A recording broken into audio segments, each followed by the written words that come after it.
بسم اللہ الرحمن الرحیم والحمد للہ رب العالمین والصلاة والسلام علی سید المرسلین وعلی آلہ وصحبہ اجمعین، اما بعد۔ محترم ناظرین کرام، احکام دین کا پروگرام پیش خدمت ہے۔ آپ کے سوال ہیں اور ہماری جانب سے ان کے جواب کتاب و سنت کی روشنی میں اور ان کی دلیلوں کے ساتھ ہیں۔ تو آئیے ہم آپ کے سوالوں کو پیش کرتے ہیں، لیکن قبل اس کے کہ کوئی نیا سوال پیش کریں، پرانے ایک سوال جس کو ہم تکمیل نہیں کر سکے تھے اور بہت ضروری تھا اس کا جاننا، اس کا علم رکھنا، اس کے جواب کا، ہم اس کو دوبارہ کہنا چاہتے ہیں۔ وہ یہ ہے کہ ہمارے بھائی پوچھ رہے تھے کہ ہم نماز پڑھتے ہیں تو نماز میں ہم سے بہت شدید غفلت ہوتی ہے، یہاں تک ہو جاتی کہ مجھے پتہ ہی نہیں تھا کہ میں نے پہلی رکعت میں کیا پڑھا ہے، پھر دوسری رکعت میں کیا پڑھا ہے، یعنی ہر رکعت میں ان کی غفلت مزید رہتی ہے۔ تو وہ کہتے ہیں کہ میں اس سے بچنا چاہتا ہوں، کیا اس کا کوئی راستہ ہے، کیا اس کی کوئی ترکیب ہے؟ تو ہم نے بتایا تھا کہ ہاں کچھ ترکیبیں ہیں جن کو آپ بروئے کار لائیے تو آپ کو فائدہ ہوگا، اور یہ ہر انسان کو جسے نماز میں غفلت ہوتی ہے، اور ہر ایک کو غفلت ہو جاتی ہے، لیکن یہ غفلت کی ایک انتہا ہونی چاہیے۔ ایسا نہیں کہ پوری نماز پڑھتے جائیں اور آپ کو پتہ ہی نہیں چلے کہ ہم نے پڑھا بھی کچھ کہ نہیں پڑھا ہے، تسبیح کیا کہ نہیں کیا ہے، اور رکوع کیا تو تسبیح کیا تھا کہ ایک ہی سجدہ کیا کہ دو سجدہ کیا، یہاں تک غفلت ہو کہ آدمی بھولتا رہے ہر چیز، تو اچھی بات نہیں ہے۔ لہذا بچاؤ کا راستہ تو ڈھونڈنا چاہیے، اور یہ غفلت ہوتی ہے اس لیے کہ شیطان انسان کا دشمن ہے، خاص طور سے جس میں انسان اپنے رب کی عبادت کے لیے سجدہ کرتا ہو، اس لیے کہ اس سجدے ہی کا معاملہ تو حضرت آدم کے ساتھ تھا، اللہ کا حکم تھا، اس نے نہیں کیا تو راد درگاہ بن گیا، اور حضرت آدم کو جو کہا گیا غلطی ہوئی تو اس پہ معافی بھی مانگ لیا، لیکن اس نے حجت پیدا کی۔ المہم بتانا یہ ہے کہ شیطان کے لیے نماز کی پوزیشن سب سے زیادہ تکلیف دہ ہوتی ہے، لہذا وہ پوری کوشش کرتا ہے کہ آپ کی نماز کے ثواب گھٹا دے، آپ کو نماز سے غافل کر دے، اور آپ کو نماز میں پتہ ہی نہیں چلے کہ ہم نے نماز پڑھا بھی کہ نہیں پڑھا ہے، خاص طور سے فرض نمازوں میں۔ تو آپ کو پہلے کوشش کرنا چاہیے کہ جو آپ آخری کام کرتے ہیں وہ عام طور سے لوگوں کے ذہن میں زیادہ آتے ہیں، تو آپ آخری وقت میں نماز کی تیاری میں کچھ وقت لگائیے، آپ وہ گھر سے وضو کیجئے، دعائیں پڑھیے، آ جائیے جہاں سے رہتے ہیں وہاں سے وضو کر کے چلیے، وہیں نہیں کہ چلو چلتے جاؤ اور باتیں کرتے جاؤ اور وہاں پہنچ کر کے وضو کر کے فوراً کھڑے ہو جائیں گے، نہیں، پہلے سے ایک ماحول بنائیے اپنا۔ تو اس میں کیا ہوتا ہے کہ انسان جس ماحول میں رہتا ہے اس کی وہی چیز اس کو زیادہ یاد آتی ہے، تو ایسا کیجئے۔ دوسرے یہ ہے کہ آپ کو اپنے اس کام کی شروعات کے لیے استغفار کرتے رہنا چاہیے، دعائیں پڑھتے رہنا چاہیے، اور ان کے ذریعے سے ہوتا یہ ہے کہ آدمی کی توجہ رب کی طرف زیادہ ہوتی ہے اور دنیا کی طرف سے ہٹنے لگتی ہے، اس لیے کہ اپنے گناہوں کو یاد کرے گا، استغفار کرے گا، رب کی مغفرت چاہے گا، رب سے قربت چاہے گا، اس کی رحمت چاہے گا، تو وہ سب چیزیں اس کے ذہن میں زیادہ بیٹھیں گی۔ تو نماز سے پہلے جو آپ کا وقت ہوتا ہے اس میں دعائیں کرتے رہیے، رب سے جڑتے رہیے،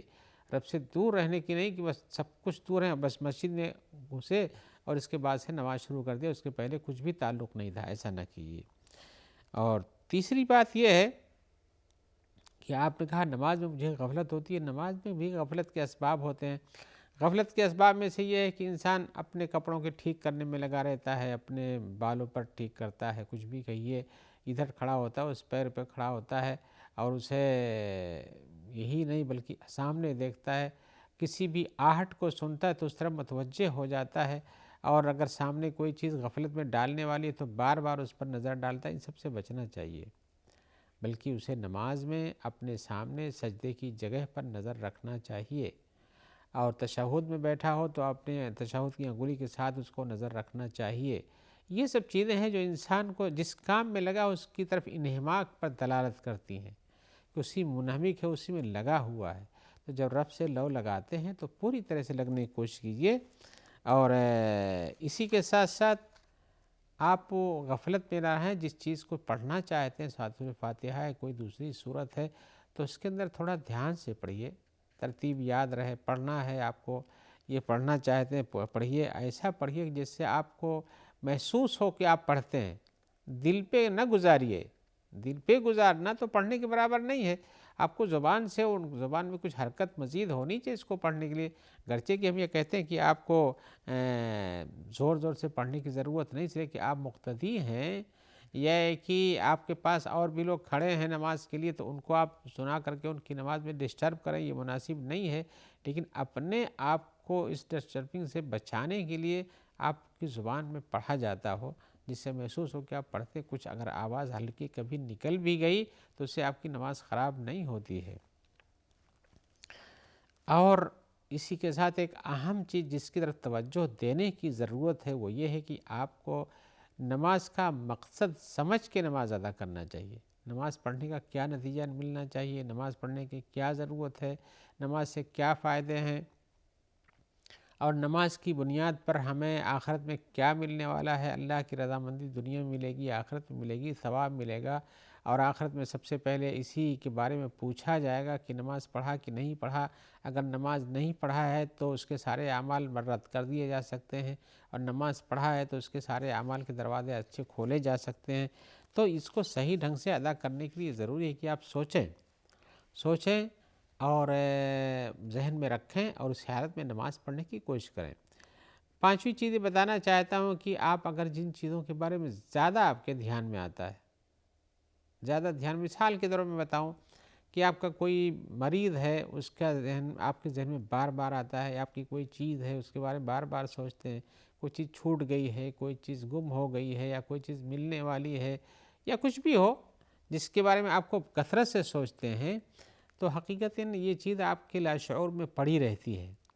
اور جب آپ سکون کی حالت میں ہوتے ہیں، آپ اطمینان سے نماز پڑھتے ہیں تو آپ کو وہ سکون کی حالت میں وہ چیز لوٹ آتی ہے۔ اور جیسے کہ آدمی سونے کی حالت میں بہت ساری چیزیں دیکھتا ہے، اور ایسی نماز کا بھی حال ہے کہ آدمی اس میں بہت ساری چیزیں سوچتا ہے اور اس کے بارے میں حل کرنے کی کوشش کرتا ہے، حساب و کتاب بھی لگا لیتا ہے۔ تو اس سے بچنے کی کوشش کرنا چاہیے، اس چیز کو بیٹھانا نہیں چاہیے ذہن میں، بلکہ آپ جب مشغول رہیں گے، بزی رہیں گے نماز میں، تو آپ کو یہ جو آپ کے لاشعور میں جو آپ کی عقل میں جو چیزیں پہلے سے مخزون ہے اور رکھی ہوئی ہیں، تو اس ڈیٹا سے آپ کی چیز نکل کے نہیں آئے گی، آپ کے سامنے جو چیز ہے اسی پہ آپ اپنا کام دھیان دیں گے، تو ایسا کرنے کی کوشش کیجیے۔ اور اسی طرح سے اگر آپ کو یہ ہوتا ہے تو ایک چیز یہ بھی ہے کہ آپ کو مسجد آتے ہوئے اپنے بائیں طرف اعوذ باللہ من الشیطان الرجیم کہہ کر کے تھوکتے رہیے، تاکہ آپ کا یہ شیطان آپ کے ساتھ ذرا دور ہو کے چلے، آپ کے ساتھ مسجد میں نہ گھسے، اور اسی طرح سے آپ کو وسوسے میں نہ ڈالے، اس لیے کہ اعوذ باللہ من الشیطان الرجیم پڑھنا اور بائیں طرف تھوکنا شیطان کے لیے تکلیف دہ ہے، تو دور ہو جاتا ہے۔ تو ایسے وسوسہ کبھی آپ کو پیدا ہوتا ہے تو اللہ کی پناہ مانگیے شیطان سے، تو اس طرح سے کرنا چاہیے۔ اور حقیقت یہ ہے کہ اگر یہ سب کرنے کے باوجود بھی وسوسہ آپ کا نہیں جاتا ہے، اور ایسا ہو سکتا ہے کہ آپ ساری کوششیں کر لیتے ہیں لیکن شیطان غالب رہتا ہے، آپ کا نفس آپ پر غالب رہتا ہے، وسوسے آتے ہی رہتے ہیں، آپ چاہے استغفر اللہ پڑھیں اور چاہے راستے میں دعا کریں، چاہے اعوذ باللہ من الشیطان الرجیم پڑھ لیں، لیکن آپ کا وسوسہ نہیں جاتا ہے، تو آپ کو سوچنا چاہیے کہ واقعی ہماری نماز کی ایک اہمیت ہے، اور شیطان کو یہ چیز بری لگتی ہے، لہذا ہم کو بار بار غفلت میں ڈالتا ہے، تو آپ شیطان سے مقابلہ کیجیے۔ اس مقابلے کا ایک راستہ یہ ہے کہ اگر آپ کو نماز کے درمیان ایسے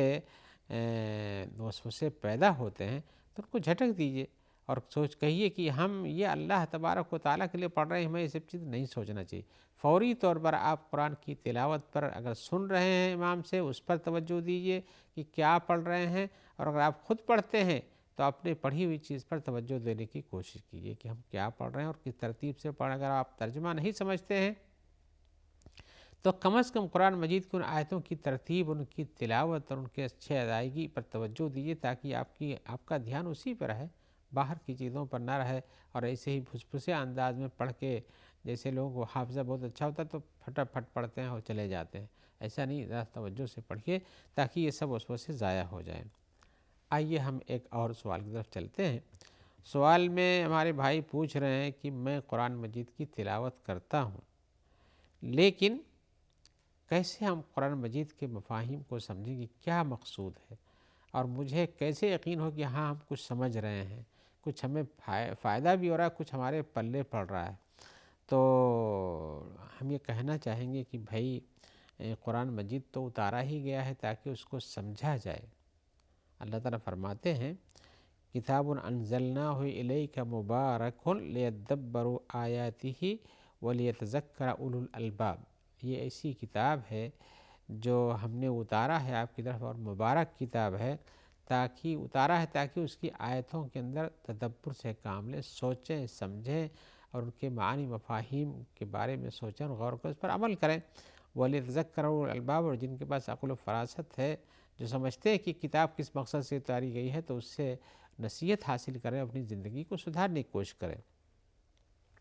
یعنی اس سے ہدایت کی چیزیں لیں، اس میں جن چیزوں کو کہا گیا اس کو کریں، جن چیزوں سے روکا گیا اس سے باز آ جائیں، اور جو اچھے راستے ان کو اختیار کریں، یہ سب طریقہ ہے۔ تو یہ مقصد ہے کتاب کے اتارے جانے کا۔ ایسی صورت میں آپ کو قرآن مجید کی تلاوت میں اپنے اندر ان معانی کے بارے میں کچھ یعنی راستہ نکالنا ہے کہ ہم سوچیں، تو حقیقتاً سب سے پہلے آپ تیاری کیجئے، یعنی اپنے آپ کو، جیسے آپ مان لیجئے وہ نماز پڑھنے آتے ہیں، نماز پڑھنے کے لیے آپ وضو کرتے ہیں اور اچھے کپڑے پہنتے ہیں، اچھی پوزیشن میں آنے کی کوشش کرتے ہیں، پھر سکون سے آتے ہیں جیسا کہ حدیث میں حکم ہے، پھر مسجد میں پہنچتے ہیں، دایاں پیر اندر ڈالتے ہیں، دعا پڑھتے ہیں، آ کے نماز میں کھڑے ہوتے ہیں، دعائے ثنا پڑھتے ہیں یا استفتاح کے لیجیے وہ پڑھتے ہیں، پھر اعوذ باللہ من الشیطان الرجیم پڑھتے ہیں، اس کے بعد پھر بسم اللہ الرحمن الرحیم پڑھتے ہیں، پھر سورہ فاتحہ پڑھتے ہیں۔ تو ایک طرح سے انسان کو قرآن مجید پڑھنے کے لیے اچھی پوزیشن، جیسے وضو کرنا اور احتیاط کرنا، اچھے طرح سے ڈھنگ سے پہننا، کپڑے اچھے پہن لینا، بیٹھنا، تاکہ اہتمام پتہ چلے کہ آپ اہتمام کے ساتھ اس کام کو ادا کرنا چاہتے ہیں۔ تو جب آپ کے اندر اہتمام کی پوزیشن رہے گی تو اس اہتمام کا مطلب یہ ہوگا کہ آپ اس کو کیئرفلی رکھنا چاہیں، تو آپ سمجھیں گے کہ ہم کو کیا، یعنی اتنا سب کرنے کا مقصد کیا ہے، تاکہ قرآن مجید کے معنی مطلب کو کچھ ہاتھ میں لیا جائے۔ اور اسی طرح سے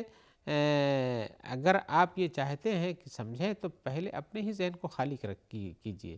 ذہن میں بہت سارے ایسے وسوسے ہوں گے، بہت ساری چیزیں ہوں گی، خیالات بھرے ہوں گے، تو پھر نئی چیز جو آپ پڑھ رہے ہیں خیالات کے ساتھ ہی پڑھ رہے ہیں، تب کیسے سمجھ میں آئے گا؟ لہذا خیالات کو جھٹک دیجئے اور قرآن مجید کیا کہتا ہے اس پر توجہ دینے کی کوشش کیجئے۔ آئیے اسی طرح سے قرآن مجید کے مفاہیم اور معانی کو دل میں بیٹھانے کے لیے یا اس کی عظمت اور تقدس کو پہنچانے کے لیے اپنے اوپر آپ کو پڑھنے کا انداز صحیح اختیار کرنا چاہیے۔ قرآن مجید میں ویسے بھی اس کے پڑھنے کے لیے کہا گیا ہے کہ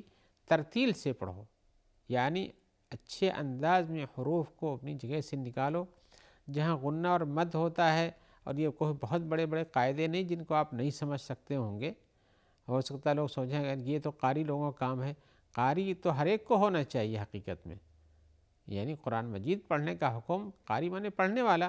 ہر ایک کو ہونا چاہیے، لیکن قاری وہ نہیں ہے جو سرسر پڑھتا، بلکہ قاری تو ایسے ہی دہرا رہا ہے۔ قاری حقیقت میں جو قرآن مجید کو سوچ سمجھ کے تدبر کے ساتھ پڑھتا ہے اور اس کے حروف اور مخارج کو ادا کرنے کی کوشش کرتا ہے۔ تو یہ چھوٹے سے چند قواعد ہوتے ہیں، جہاں کہ غنہ کیسے ہوتا ہے اور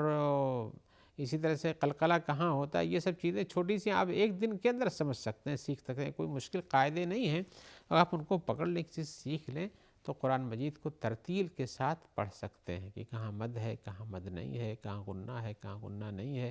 یہ سب چیزیں۔ اور اسی طرح سے الفاظ کہاں سے کیا نکلتے ہیں، عین کہاں سے نکلتا ہے، غین کہاں سے نکلتا ہے، اور اسی طرح سے سین، شین، ثے کیسے نکلتے ہیں، تھوڑی سی محنت کیجئے، سیکھ جائیں گے۔ یہ سب تلقینی چیز ہے،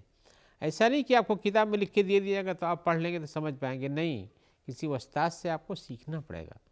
کہ جو آپ سے اچھا پڑھتا ہے اس سے سیکھیے، اس سے جو اچھا پڑھتا ہے وہ اس کو اس سے سیکھنا چاہیے۔ اور یہ قرآن مجید کی تلاوت اور ترتیل کا طریقہ تو ایسے ہی لوگوں سے زبانی سن کر سمجھ کر ہی چلتا رہا ہے۔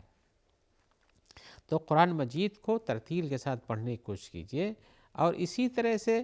معانی اور مفاہیم کو سمجھنے کے لیے کوشش کیجیے۔ کیسے؟ کبھی اس کا ترجمہ دیکھیے، کبھی اس کی تفسیر بھی دیکھا کیجیے۔ ایسا نہ ہو کہ آپ صرف زندگی میں صرف ایک چیز جانتے ہیں، کہ چلو قرآن مجید کی تلاوت کر لیتے ہیں، ہر حرف کے بدلے میں 10 نیکی ملے گی اور یہ ہمارے لیے کافی ہے۔ لیکن قرآن مجید کو جیسے ہم نے بتایا کہ اتارا گیا ہے لیدبروا آیاتہ ہی ہے، کہ اس کی آیتوں کے اندر تدبر سے کام لیں، سوچیں سمجھیں کہ آیتیں کیا کہتی ہیں ہم سے۔ تو آپ اگر چلے جاتے ہیں اور یہ نہیں سوچتے ہیں کہ اتارنے کا مقصد جو ہے کہ ہم آیتوں کے اندر کیا حکم ہے اس کو سمجھتے نہیں، تو یہ آپ کی بہت بڑی کمی ہے۔ لہذا اس کے مفاہیم کو اگر آپ عربی نہیں سمجھتے ہیں تو ترجمہ دیکھیے، تفسیر دیکھیے، جس بھی زبان میں آپ چاہتے ہوں اس میں ڈھونڈ لیجئے اور آپ کو اس کا حل مل جائے گا۔ تو اس طرح سے پڑھیں گے تو آپ کو قرآن مجید کے تدبر کا طریقہ آ جائے گا۔ کوئی بات تو بیٹھے گی آپ کے ذہن میں کہ اللہ نے یہ کہا تو ہمیں کرنا چاہیے، لیکن آپ عربی اگر سمجھتے ہیں تو بہت بہتر ہے، نہیں سمجھتے ہیں تو اس کے معانی مفاہیم کو دوسری زبانوں میں جو پائے جاتے ہیں ان سے سمجھنے کی کوشش کیجیے۔ اور حقیقت یہ ہے کہ اگر کوئی آدمی قرآن مجید کو پڑھتا ہے اچھے انداز سے سیکھ کر کے، اور اسی طرح اس کے معانی مفاہیم پر غور کرتا ہے اور ان پر عمل کرتا ہے، یعنی جانتا بھی ہے، جان بھی لیتا ہے، پھر اس پر عمل بھی کرتا ہے اور اچھے انداز سے پڑھتا ہے، تو یہ 3 چیزیں ہو گئی یہ۔ تو حقیقتاً یہ تینوں کام کسی کے اندر اگر اکٹھا ہو جائیں تو کیا کہنے، بہت اچھی بات ہے۔ قرآن مجید کے اتارے جانے کا مقصد وہ پورا کر رہا ہے، اور اسی طرح سے جو کچھ آپ قرآن پڑھیں ان کو سمجھنے کی کوشش کرنا، یہ سلف کا طریقہ رہا ہے۔ حضرت ابو عبد الرحمن سلمی ایک عالم ہیں، تابعین کے بعد کے دور کے، وہ کہتے ہیں کہ ہم لوگوں کو جو لوگ قرآن پڑھاتے تھے وہ ان لوگوں نے ہم سے کہا ہے کہ جیسے عثمان بن عفان، عبداللہ بن مسعود وغیرہ نے بیان کیا کہ ہم جب نبی صلی اللہ علیہ وسلم سے 10 آیتیں سن لیتے، سیکھ لیتے، تو ہم ان کو چھوڑ کر آگے نہیں بڑھتے جب تک کہ ہم ان کے اندر کیا علم ہے اس کو سمجھ نہ جائیں۔ اس آیت میں کیا کہا گیا، کس مقصد کے لیے کہا گیا، کیا کرنا ہے، کیسے کرنا ہے، یہ سب دیکھتے، اس کو کر بھی لیتے تھے، تب کہتے تھے۔ تو کہہ رہے کہ ہم نے اس طرح سے قرآن بھی سیکھا، علم بھی سیکھا اور عمل بھی سیکھا۔ تو علم و عمل دونوں ساتھ میں رکھیے تاکہ قرآن مجید کے سمجھنے پڑھنے کا فائدہ حاصل ہو۔ آئیے ہم ایک اور سوال کی طرف چلتے ہیں۔ وہ سوال یہ ہے کہ کیا عورت کے لیے درست ہے کہ وہ عطر لگا کر کے نماز پڑھے؟ تو جواب یہ ہے کہ ہاں، عطر لگا کے اگر گھر میں نماز پڑھتے اس میں کچھ حرج نہیں ہے، اور اگر گھر کے باہر جاتی ہے تو اس میں ممانعت پائی جاتی ہے۔ اور اس طرح سے عطر لگا کے جانا، چاہے مسجد ہی جانا ہو چاہے مسجد سے باہر جانا ہو، دونوں شکلوں میں حدیثوں کے اندر منع کیا گیا ہے۔ اس سلسلے میں جو حدیثیں وارد ہیں ہم ان کی تفصیل میں تو نہیں جانا چاہتے ہیں، ہم کسی اور موقع پر ان کا آپ سے بیان کریں گے، لیکن آج اتنا بتانا چاہتے ہیں کہ اگر گھر میں عطر لگا کے پڑھتی ہے تو اس میں کچھ حرج نہیں ہے، مکیاج کر کے پڑھتی کچھ حرج نہیں ہے، بس شرط یہ ہے کہ وضو کے جو جگہیں ہیں ان پہ وضو صحیح ہو جانا چاہیے۔ آئیے اسی جواب کے ساتھ ہم امید رکھتے ہیں کہ انشاءاللہ آپ سے دوبارہ ملاقات ہوگی، اور اللہ تعالیٰ ہمیں اس کی توفیق دیں گے، آپ کے سوال ہوں گے ہم ان کے جواب دینے کی کوشش کریں گے۔ جب تک کے لیے ہم دعا کرتے ہیں کہ اللہ تعالیٰ آپ کو خیر سے رکھے، اور جو لوگ آپ تک اس پروگرام کے پہنچانے میں مددگار ہیں ان کا تعاون حاصل ہے، اللہ تعالیٰ ان سب کا تعاون کرے اور ان کے کاموں کو پورا کرے اور ہم سب کو خیریت سے رکھے۔ والسلام علیکم ورحمۃ اللہ وبرکاتہ۔